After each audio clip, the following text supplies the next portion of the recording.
तो चलिए बच्चों, आज हम विज्ञान विषय अध्याय 3 वायु का हम अगला क्लास लेने वाले हैं। और हम कल कहाँ तक पढ़े थे इसको भी हम देख लेते हैं। तो चलिए हम आज का क्लास शुरू करने से पहले हम ये देखते हैं कि हमने पिछली कक्षा में क्या क्या पढ़ा था। तो देखिए, पिछली कक्षा में हमने सबसे पहले पढ़ा था वायु के बारे में हमने पढ़ा था। वायु को आप सब जानते हो, वायु के बिना जीवन की कल्पना नहीं की जा सकती। वायु हमारे लिए, हमारे जीवन के लिए बहुत ही महत्वपूर्ण है।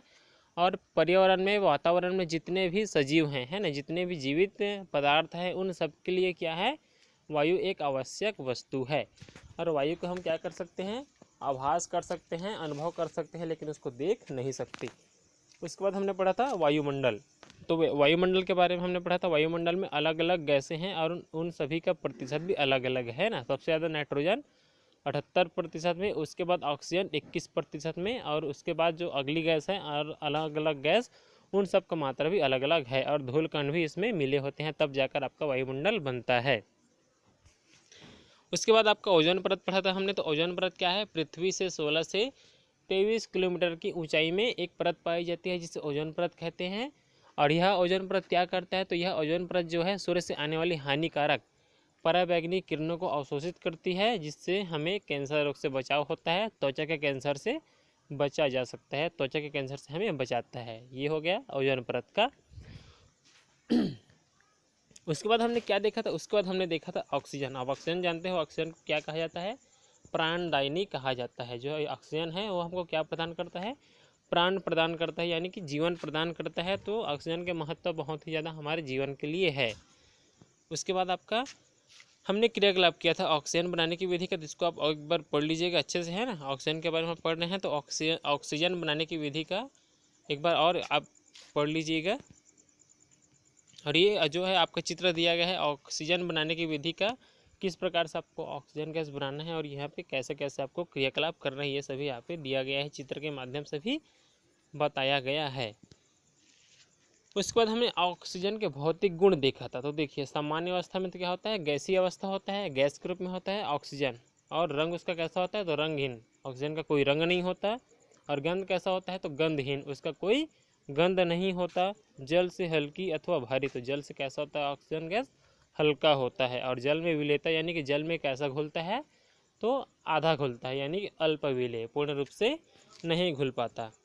उसके बाद हमने रासायनिक गुण पढ़ा था। तो ऑक्सीजन रासायनिक गुण जो अपना रासायनिक क्रिया देता है, उसका रासायनिक गुण भी पाया जाता है ऑक्सीजन का। तो क्या करता है, यह ऑक्सीजन अलग अलग धातुओं से मिलकर क्या क्रिया कर लेता है और ऑक्साइड भी बनाता है ना। और उसके बाद हमने ऑक्सीजन के उपयोग देखा था। तो ऑक्सीजन के उपयोग, है ना, तो ऑक्सीजन का उपयोग कैसा देखा था, तो देखिए यहाँ पे जो है आपका ऑक्सीजन के उपयोग में श्वसन हो गया। तो श्वसन में जितने भी सांस लेने वाले मरीज हो गया, है ना, दमे के मरीज या नवजात शिशु जिसको ऑक्सीजन लेने में, सांस लेने में तकलीफ होती है, वे सब क्या करते हैं, ऑक्सीजन का उपयोग करते हैं। वेल्डिंग में भी ऑक्सीजन के उपयोग होता है, और ऑक्सीजन से ही क्या होता है, वेल्डिंग हो पाता है, वेल्डिंग की क्रिया हो पाता है। तो इस तरह से अब हम पढ़ते हैं आज का क्लास, शुरू करते हैं यहाँ से नाइट्रोजन। आज हम पढ़ने वाले हैं नाइट्रोजन के बारे में जानेंगे। यहाँ से आपका अगला क्लास शुरू होता है नाइट्रोजन, ये आपका आज से नया क्लास है ना। तो देखिए नाइट्रोजन क्या है। नाइट्रोजन आपका, क्या आपने कभी सोचा है वायुमंडल में सिर्फ ऑक्सीजन गैस ही होती तो क्या होता, है ना। क्या हमारा जीवन संभव होता। वायु में नाइट्रोजन की उपस्थिति ऑक्सीजन की सक्रियता को कम करती है। देखिए, क्या हम ऐसा सोच सकते हैं कि सिर्फ वायुमंडल में कौन सी गैस हो, ऑक्सीजन, तो हमारा जीवन संभव नहीं हो सकता, क्योंकि हम ऑक्सीजन गैस ग्रहण तो करते हैं लेकिन छोड़ते क्या है, कार्बन डाइऑक्साइड। तो वह कार्बन डाइऑक्साइड भी कहाँ जाता है, तो हमारा वायुमंडल में ही जाता है। तो केवल ऑक्सीजन रहने से ही हमारा जीवन संभव नहीं होता, उसके साथ साथ अन्य गैस भी हमारे जीवन के लिए बहुत ही महत्वपूर्ण है ना। तो ऑक्सीजन ही रहना वायुमंडल के लिए ये सही नहीं है, ये संभव नहीं है। वायु में नाइट्रोजन की उपस्थिति, और जो वायु होता है यानी कि हवा में जो नाइट्रोजन गैस पाया जाता है, तो नाइट्रोजन गैस क्या करता है, ऑक्सीजन की सक्रियता को कम कर देता है, यानी कि ऑक्सीजन जो क्रिया करता है उसको थोड़ा सा कम कर देता है। इसके अतिरिक्त नाइट्रोजन हमारे लिए कई प्रकार से उपयोगी है। नाइट्रोजन के कुछ निम्न उपयोग निम्न अनुसार है, और नाइट्रोजन हमारे लिए क्या है, बहुत प्रकार से उपयोगी है। तो नाइट्रोजन के आइए यहाँ पे कुछ क्या दिया गया है उपयोग, इसको हम देखते हैं। तो देखिए नाइट्रोजन का उपयोग क्या है, सबसे पहले दिया गया है यहाँ पे, देखिए अच्छे से, यह पौधों और जीवधारियों में की वृद्धि हेतु आवश्यक है। यह जो है पौधों और जीवधारियों मतलब छोटे छोटे पौधे होते हैं उनके लिए भी यह जीवन के लिए बहुत ज़्यादा आवश्यक है। उसके बाद देखते हैं, है ना, उसके बाद क्या दिया है, नाइट्रोजन की विशाल मात्रा यानी कि बहुत ज़्यादा मात्रा क्या करता है, हाइड्रोजन के साथ क्रिया करके अमोनिया बनाती है। अमोनिया से यूरिया जैसे उर्वरकों का उत्पादन होता है। तो क्या करता है नाइट्रोजन, हाइड्रोजन गैस के साथ मिलता है और क्या बनाता है, अमोनिया बनाता है। और अमोनिया से क्या बनता है, यूरिया।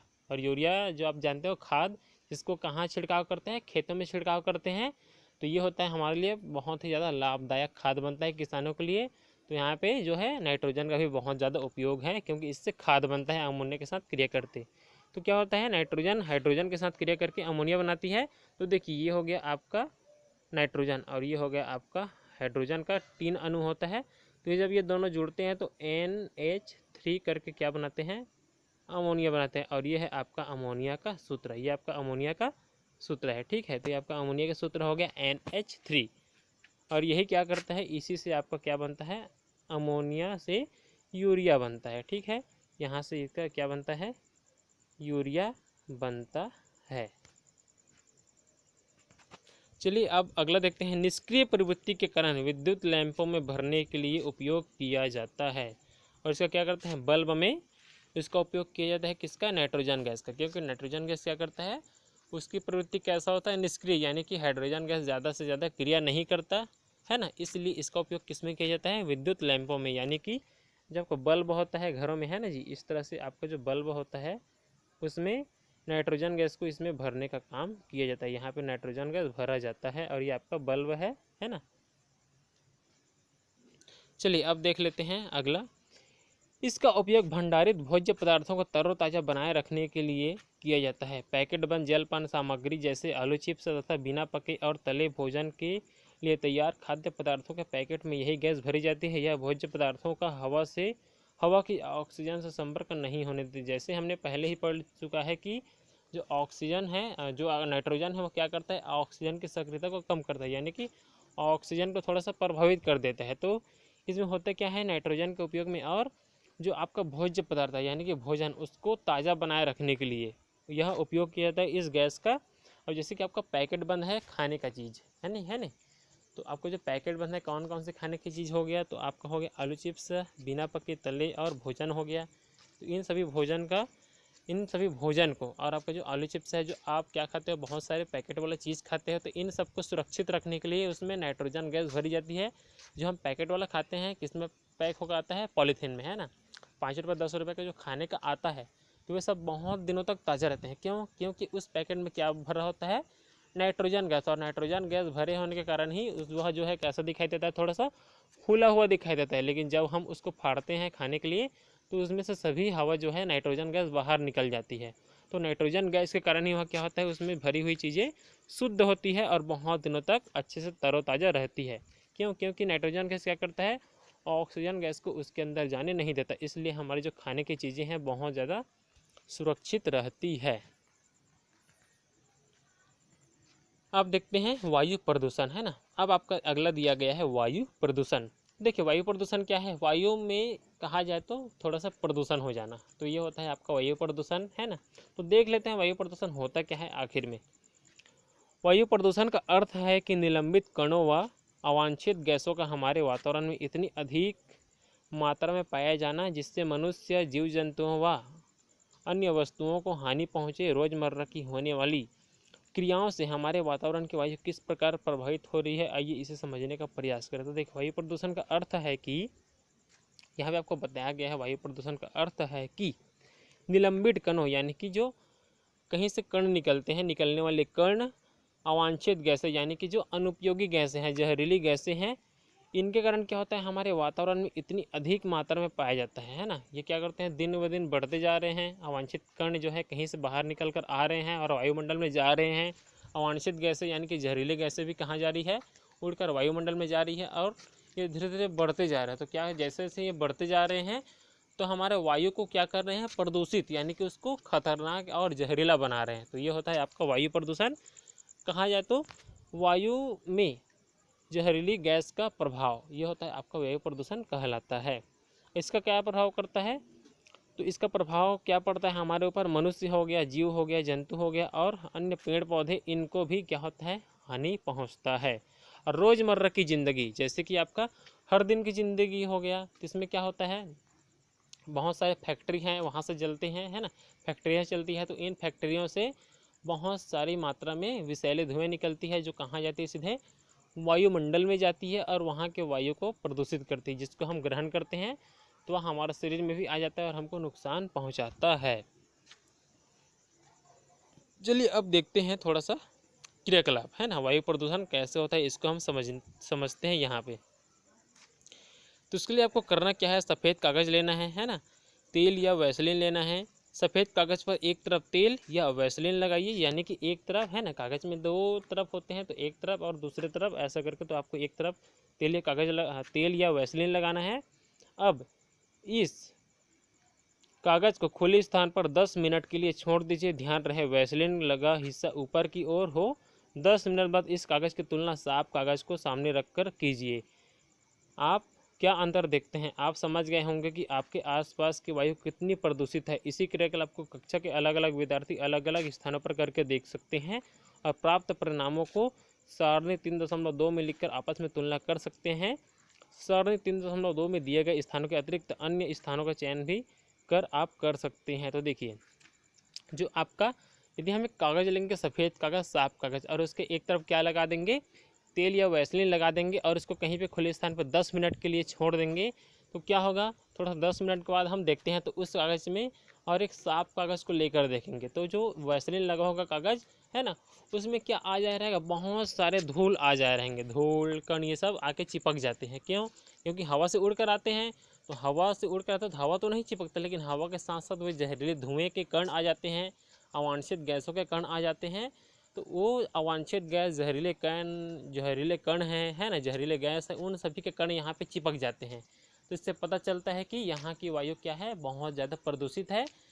तो ऐसे ही हम अलग अलग स्थानों पर भी कर सकते हैं। जैसे हमने हमारे स्कूल के मैदान में रख देंगे तो क्या होगा, हमारे स्कूल के मैदान में भी वहाँ की वायु थोड़ा सा प्रदूषित होगी। तो वहाँ अगर रखेंगे तो उस कागज़ में भी क्या जाएगा, बहुत सारे अवांछित कण वहाँ पे आके चिपक जाएंगे, है ना। तो वे सब होता है वायु प्रदूषण के कारण। यदि वायु प्रदूषित नहीं होता तो उसमें वे सब कण आकर नहीं चिपकते। अब देखिए, यहाँ पे कौन कौन से स्थान पे कैसा कैसा क्या होगा प्रदूषण, है ना। तो देखिए, सिगड़ी के पास अगर हम रखेंगे तो क्या होगा, वहाँ पे कागज़ जो है प्रदूषित होगा, है ना, बहुत ज़्यादा होगा। क्यों? क्योंकि सिगड़ी से क्या निकलता है, धुआं, और धुएं में क्या होता है, बहुत सारे कहा जाए तो जहरीले गैस होती है, तो उसके कारण उसमें चिपक जाएंगे। चौराहा, तो चौराहा में भी बहुत सारी क्या चलती है, जो वाहन चलती है ना, मोटर चलता, कहा जाए तो बस, ट्रक, ट्रैक्टर, ये सब चलता है, और बड़ी बड़ी और गाड़ी चलती है, छोटी गाड़ी भी चलती है, तो इनसे निकलने वाले धुएँ के कण भी इसमें चिपक जाएंगे। तो चौराहा का भी बहुत ज़्यादा प्रदूषित होगा। कारखाने के पास, तो देखिए, कारखाने से दिन और रात, है ना, यानी कि जब जब कारखाने चलता रहता है तब तक वहाँ से क्या निकलता है, धुआं निकलता है, तो उस धुएं के कण भी कागज़ में चिपक जाएंगे। तो यहाँ का वायु भी कैसा रहेगा, बहुत ज़्यादा प्रदूषित होगा। घर की खिड़की के पास, तो आपकी घर की खिड़की के पास कैसा होगा, थोड़ा सा कम प्रदूषित होगा, क्योंकि आपके घर के पास कोई कारखाना नहीं होगा और आपका घर रास्ते से दूर होगा, तो और भी ज़्यादा अच्छा होगा, इसमें ज़्यादा प्रदूषण नहीं होगा। यहाँ की हवा ये थोड़ा सा कैसा होगा, कम प्रदूषित होगी। प्रदूषण की जानकारी प्राप्त करने का एक और तरीका भी है। इसके लिए आप विभिन्न स्थानों जैसे उद्यान, सड़क, वन, स्कूल, औद्योगिक स्थल इत्यादि से पेड़ों की पत्तियां एकत्र कीजिए। पत्तियों को देखिए, उन पर लगी धूल को उंगली से हटाकर देखिए, धूल की परत कितनी मोटी है। यदि धूल की परत में कुछ भिन्नता दिखे तो कारण जानने की कोशिश कीजिए। अब देखिए, हम कहीं पे रोड पर लगे या कहीं पे जितने भी पेड़ पौधे हैं लगे हैं, वहाँ से हम क्या कर सकते हैं, पत्तों को तोड़कर ला सकते हैं, और उन पत्तियों में क्या रहता है, धूल की परत जमी होती है। तो जहाँ की जिस जगह की पत्तियों में, पेड़ की पत्तियों में जितना ज़्यादा मोटी मात्रा में क्या जमा होगा, धूल जमा होगा, वहाँ की वायु उतनी ही प्रदूषित होगी। तो आपका स्कूल की पत्ती में थोड़ा सा कम प्रदूषण होगा, कम मोटी रहेगी, है ना, धूल की परत। और रास्ते के किनारे के पेड़ के रास्ते में लगे हुए पौधों से हम पत्ती तोड़ कर लाएंगे, तो उसमें क्या होगा, बहुत मोटी क्या होगा, धूल जमी होगी। क्यों? क्योंकि वहाँ पे अनेक प्रकार के वाहन चलते हैं, छोटे बड़े गाड़ियाँ चलती है, तो उनसे निकलने वाले धुएं के कण उन पत्तियों में ही जाकर बैठ जाते हैं। तो इस तरह से हम और पता कर सकते हैं कि कहाँ की वायु कितनी अधिक शुद्ध है और कितनी अधिक प्रदूषित है। प्रदूषक वायु में किसी भी रूप में हो सकते हैं, है ना। और जो आपका प्रदूषक है यानी कि वायु को जो प्रदूषित करते हैं वे कैसा हो सकते हैं, किसी भी रूप में हो सकते हैं, चाहे वे ठोस हो सकते हैं या गैसीय कण के रूप में हो सकते हैं। ठोस कणों को निलंबित कण भी कहते हैं। ये कण मनुष्य के स्वास्थ्य को हानि पहुंचाने के साथ साथ वातावरण को धुंधला कर देते हैं। प्रदूषण के कुछ मुख्य कारण निम्नलिखित है। अब हम देखते हैं प्रदूषण के कारण क्या है, वायु प्रदूषण के मुख्य कारण क्या क्या है, इसको भी हम देख लेते हैं। तो सबसे पहले आता है आपका वाहन। तो देखिए वाहन तो आप जानते हो वाहन से कैसे प्रदूषित होता है वायु, जो उसका क्या निकलता है, वाहन से धुआं निकलता है। तो उस धुएं से ही हमारा वायुमंडल क्या होता है, प्रदूषित होता है और वायु प्रदूषण होता है। ये सबसे बड़ा मुख्य कारण है वायु प्रदूषण का। तो सबसे पहले दिया है वाहन।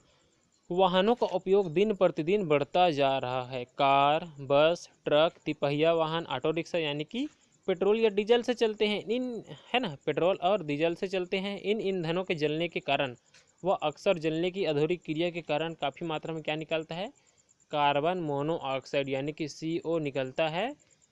नाइट्रोजन की ऑक्साइड भी निकलती है और सीसा इत्यादि भी निकलते हैं। ये सभी जहरीली गैसें हैं और कण हैं, है ना। ये गैसें मनुष्य के स्वास्थ्य, वनस्पति यानी कि पेड़ पौधे व वस्तुओं पर हानिकारक प्रभाव डालती है। शहरों में वाहनों की संख्या ज़्यादा होने के अलावा अन्य कारण जैसे वाहन का इंजन कैसा है, इंजन में इस्तेमाल की गई तकनीक नई है या पुरानी है आदि कारण भी प्रदूषण को घटाते या बढ़ाते हैं। उसके साथ साथ और क्या होता है कि बहुत ज़्यादा मात्रा में वाहन भी होते हैं शहर में, तो शहर में बहुत ज़्यादा प्रदूषण होता है। और जो क्या होता है, आपका जो वाहन है, आपकी गाड़ी का इंजन कैसा है, पुराना है कि गाड़ी के इंजन की जो क्वालिटी है वह कैसा है, गाड़ी की इंजन बिल्कुल अच्छी है कि ख़राब है, इसके ऊपर भी निर्भर करता है कि प्रदूषण कैसा बढ़ सकता है और कैसे कम हो सकता है। यदि गाड़ी का इंजन सही है तो प्रदूषण कम होगा और गाड़ी का इंजन खराब है तो प्रदूषण बहुत ज़्यादा मात्रा में होता है। तो हो गया आपका वाहन। अब देखते हैं उद्योग। तो उद्योग भी यानी कि आपका कारखाना। तो उद्योग और कारखाने से भी क्या फैलता है, आपका वायु प्रदूषण फैलता है उद्योग से, है ना। चलिए हम उद्योग के बारे में जानते हैं। स्टील उद्योग यानी कि जहाँ लोहा बनता है, लोहा उद्योग कह सकते हैं। सीमेंट उद्योग जहाँ सीमेंट बनता है। उर्वरक उद्योग जहाँ खाद बनता है। आदि औद्योगिक संस्थानों से निकलने वाली प्रदूषित ठोस कणों का हानिकारक प्रभाव मनुष्य के स्वास्थ्य पर तो होता ही है, साथ ही साथ जीव जंतु, वनस्पति व इमारतों पर भी होता है। और जो कारखानों से धुएं निकलता है, ठोस कण निकलता है, इन सब से मनुष्य प्रभावित होता है, जीव जंतु होते हैं, पेड़ पौधे होते हैं, उसके साथ साथ इमारत भी होते हैं, है ना। ये सभी प्रदूषित होते हैं। बढ़ती हुई जनसंख्या व बढ़ते उद्योग के साथ ही ऊर्जा की आवश्यकता भी बढ़ गई है। इनकी पूर्ति के लिए बड़ी बड़ी परियोजनाएं बनी हैं, जिसमें कोयले के बढ़े हुए इस्तेमाल ने वायु प्रदूषण में बढ़ोतरी की है। इसके अलावा इन संस्थानों से बहुत मात्रा में राख भी निकलती है, जो भूमि के काफ़ी ऊपरी हिस्से को ढक लेती है। वायु प्रदूषक के अन्य कारकों की चर्चा अपनी कक्षा में कर लिखें अपनी कॉपी में, ठीक है। तो देखिए यहाँ पे उद्योग भी हैं जो वायु प्रदूषण का बहुत ज़्यादा मात्रा में बढ़ावा देते हैं। उद्योग दिन रात चलते हैं, तो उनसे दिन रात उद्योग चलता है यानी कि कारखाना चलता है, तो उस कारखाने के चलने से क्या निकलता है, वहाँ से दिन रात क्या निकलती रहती है, जहरीली और काली काली धुएँ निकलती है। उस धुएँ में बहुत सारे छोटे छोटे कण भी होते हैं जो सीधे कहाँ जाते हैं, वायुमंडल में जाते हैं और वहाँ के वायु को क्या कर देते हैं, प्रदूषित कर देते हैं। तो इनके प्रदूषित करने के कारण ही पूरा वायु प्रदूषित हो जाता है, वायु प्रदूषण होता है। चलिए ये तो हो गया वायु प्रदूषण।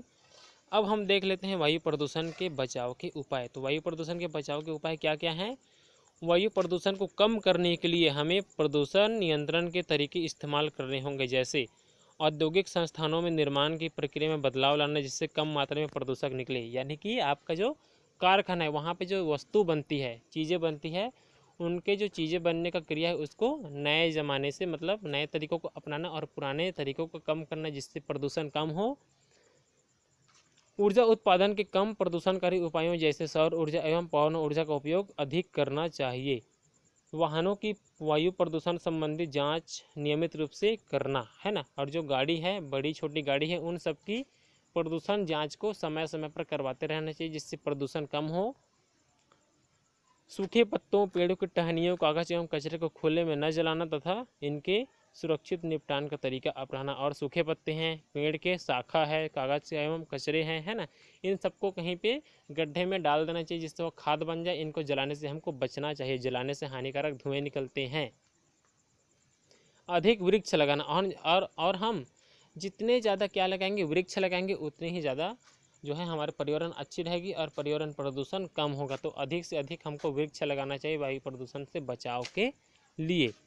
उसके बाद है आपका ये प्रकृति के फेफड़े हैं। और जो आपका वृक्ष है वो क्या है, प्रकृति के फेफड़े, यानी कि उसका श्वसन अंग है। हमारे जो पर्यावरण है वो कहाँ से ऑक्सीजन ग्रहण करता है, तो हमारा पर्यावरण जो है वो पेड़ से हवा लेता है। और हवा मतलब कहा जाए तो पेड़ से ही हमारा पर्यावरण जीता है, और पेड़ के कारण ही हम भी जी पाते हैं, क्योंकि पेड़ से ही हमको क्या मिलता है, ऑक्सीजन गैस मिलता है। अपने आसपास के वृक्षों की देख रेख करना चाहिए। और हमें क्या करना चाहिए, हमारे आसपास के जितने भी पेड़ पौधे हैं उन सब की देख रेख करना चाहिए। फैक्ट्री की चिमनी की ऊंचाई बढ़ाना चाहिए जिससे प्रदूषित वायु निचले इलाकों में सीमित ना रहे, है ना। और जो फैक्ट्री की चिमनी है उसका बहुत ऊंचा होना चाहिए जिससे प्रदूषण कम हो। वायु प्रदूषण को कम करने वाली आदतों को अपनाना, और जितने भी वायु प्रदूषण को कम करने वाली आदत है उन सबको हमें अपनाना चाहिए।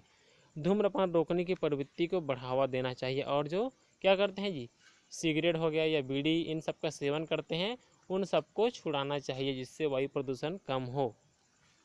इत्र, है ना, दुर्गंधनाशक स्प्रे, प्रसाधन सामग्री तथा इसी प्रकार अन्य स्प्रे आदि का उपयोग कम से कम करना चाहिए। और जो आपका इत्र है, यानी कि जिसको क्या कहते हैं, सेंड कहते हैं, और क्या कहते हैं, परफ्यूम कहते हैं, इन सबको उपयोग भी कम करना चाहिए बिल्कुल भी। पेट्रोल व डीजल का उपयोग आवश्यकता अनुसार ही करना चाहिए। और जो पेट्रोल और डीजल है उन सब का उपयोग भी हमको कम से कम करना चाहिए, यानी कि जब ज़रूरत हो तभी हमको गाड़ियों का उपयोग करना चाहिए, नहीं तो हमें क्या करना चाहिए, साइकिल का उपयोग भी करना चाहिए। और देखिए क्या होता है, यदि हम साइकिल का उपयोग करेंगे, है ना, तो हमारा व्यायाम भी होता है हमारे पैरों का, है ना, तो इससे क्या होता है, हमारा शरीर भी मजबूत होता है। और जब सही में हमको ज़रूरत हो कि बाइक की ज़रूरत है या मोटर गाड़ी की ज़रूरत है, तब हमको गाड़ी का इस्तेमाल करना चाहिए कहीं पे आने जाने के लिए, जब हमको दूर जाना हो तब। लेकिन हम नज़दीक जा रहे हो तब हमको क्या करना चाहिए, बिल्कुल साइकिल का ही उपयोग करना चाहिए। इससे क्या होता है, पेट्रोल डीजल का उपयोग कम होता है और हमारे शरीर का व्यायाम भी होता है। चलिए अब हम आगे बढ़ते हैं। तो कल हम पढ़ने वाले हैं धूम या कोहरा। हम आज क्या क्या पढ़ लिए, आज हम पढ़े हैं वायु प्रदूषण के बारे में जान लिए और नाइट्रोजन गैस के बारे में जाने। अब हम कल पढ़ने वाले हैं धूम या कोहरा के बारे में पढ़ेंगे। पौधाधर यानी कि प्रभाव पढ़ेंगे, ग्रीन हाउस प्रभाव कल पढ़ेंगे। उसके बाद यहाँ पे दिया गया है अम्ल वर्षा के बारे में पढ़ेंगे, और अम्ल वर्षा के बाद वायुमंडलीय दबाव के बारे में पढ़ेंगे, है ना। उसके बाद ये आपका पार्ट 2 क्लास के बाद आपका ये जो अध्याय 3 है वो खत्म हो जाएगा। 2 अध्याय के बाद आपका 2 क्लास के बाद आपका ये वायु अध्याय 3 खत्म हो जाएगा। तो आज का क्लास यहीं पर रखते हैं। हमने कहाँ तक पढ़ा था, तो याद रखिएगा आज हम वायु प्रदूषण के बारे में जाने। अब हम कल पढ़ेंगे धूम या कोहरा, जो ठंड के दिनों में हमको अक्सर दिखाई देता है, ये आपका धूम या कोहरा कहलाता है। तो चलिए आज का क्लास यहीं पे हम समाप्त करते हैं। अब हम कल फिर इसका जो है क्लास तीसरा पढ़ेंगे, आगे की क्लास में हम बाकी को पढ़ेंगे।